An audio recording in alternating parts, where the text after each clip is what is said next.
going to do is pretend I'm going to make myself a pencil case. So it depends on the size of my pencil case how big I draw my pattern.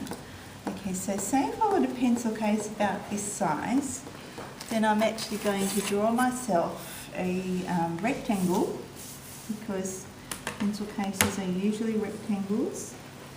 And okay, on my instructions it says to draw out the size of your pencil case, and then it says to add 3 centimetres. Now this is actually an inch ruler from America, so I'm just going to grab a centimetre thing.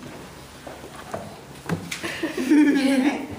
Centimetres are actually smaller than inches, and you can actually look on here and think, okay, you could just add 1 inch plus one of those things, and that would give you extra for your seam allowances. So I'm just going to add that around the side of my thing, and I'm just lining it up with all these lines. We've got lots of these rulers and you're welcome to use them.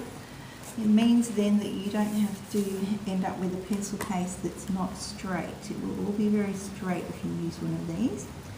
Okay, so I'm lining it up here and here, just drawing there. So basically, this is the size of my finished pencil case, and this is actually adding my seam allowances. So when I stitch all the way around, I'll be stitching, it'll be like this. It'll be that much smaller all the way around, and I'll end up with the same size pencil case that I actually want. Okay? If I cut it out like this size first, then it's going to be a lot smaller than I intended when I've finished. So you always have to add seam allowances. Okay, if you are going to embroider your pencil case, before you actually, so you'll put this onto some fabric. So you'll cut it out, and then you'll get yourself some fabric, and you'll need 2 pieces because you'll need the front and the back. And like I can cut this out with some scissors, I'll do it very, very quickly.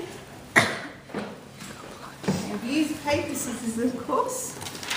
So we'll cut this line out here because we don't want to cut out the finished size because we need the seam allowances.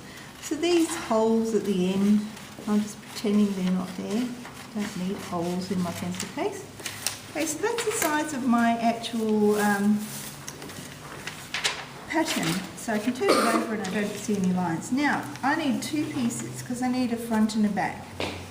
However, if I want to do any embroidery, it has to be able to fit into here. So one of my pieces has to be bigger than this, so probably bigger than my pattern piece. So it's actually better to cut out like a piece of fabric a bit bigger than the hoop first, make sure it's bigger than this, and then you can actually do your embroidery.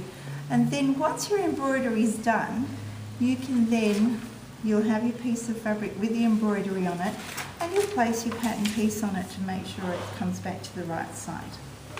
Okay, and that's it. Stop.